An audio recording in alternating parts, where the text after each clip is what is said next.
So the first 45 minutes of the day is where we have our differentiated instruction block, and this is when our walk and read happens.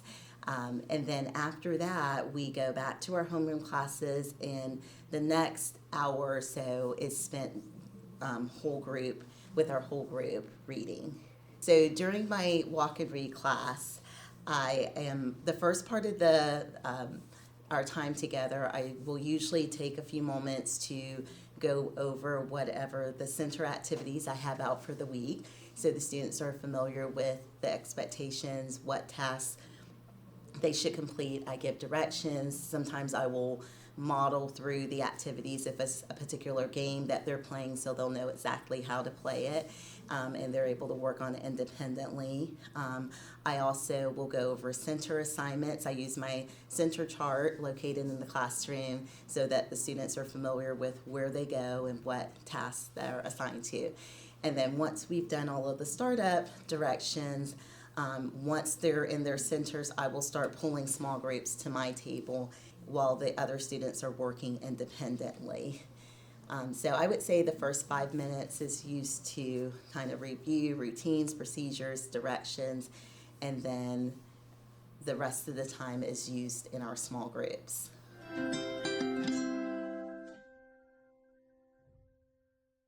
I go back to the data whenever I'm planning instruction for my small groups, and I definitely look at where the students are with their reading fluency. I'm also able to use the early literacy assessment to identify their strengths and weaknesses.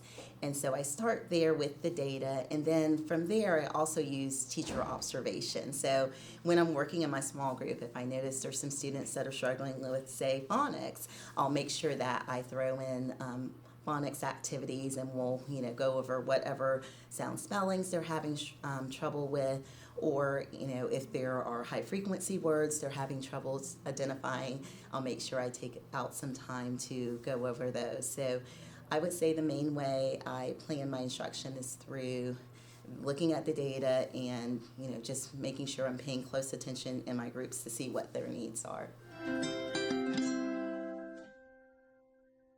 I would say a lot of it came over time and experience. I mean, of course, we receive training each year, with our different curriculum that we use. A lot of collegial conversations. We definitely share, our best practices within my team. I'm also reading endorsed, so I've done some coursework on the best way to work with small groups and differentiate instruction.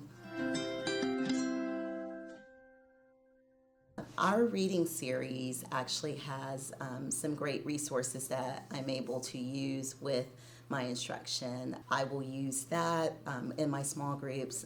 Also in the teacher's editions that are provided, there are a lot of times suggested activities that you can use during your teacher-led small groups. So I use those resources with my planning. And then of course I go outside of the box and find other supplemental things as well. But I usually will start with what is provided in my curriculum when I'm planning. So usually I will use, say with their decoding, we may use word building type activities, and so I try to make it hands-on. So I may give them letter tiles, and we may work on building words with a certain sound pattern in our small group time. And then for the fluency, try to make sure that we are revisiting them every day, so they're getting a lot of repeated practice with a particular story and really building that fluency. I try to also make sure that I introduce key vocabulary.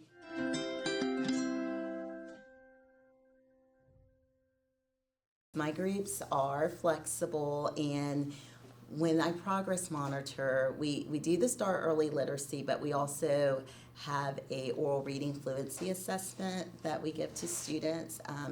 We do these assessments quarterly, and they get progressively harder. So at the beginning of the year, we had a passage that was, short vowels, lots of sight words that students could easily decode.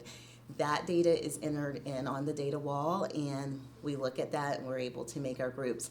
When the next assessment is given at the beginning of second quarter, I will look back at that data again to see how the students are progressing. If I notice there's students that their fluency has gone up, they need more of a challenge, maybe we need to work more on comprehension skills, I'll make those adjustments within my group, as well as if I see a student's kind of lagging behind in that area, maybe their fluency isn't improving and they look like they need some more instruction in that area, I may bump them to a different group and focus more in on those skills. So the data is what I use to help me with making adjustments with my group.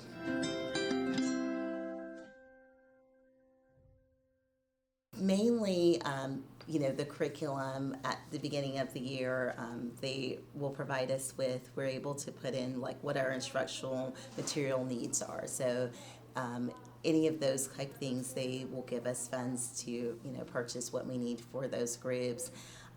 They will also, create a schedule so we can make sure that we're able to work with those students that maybe need to go to a resource class for whatever reason. So we'll work together. We'll have a school-wide schedule. So it's, working well with everyone.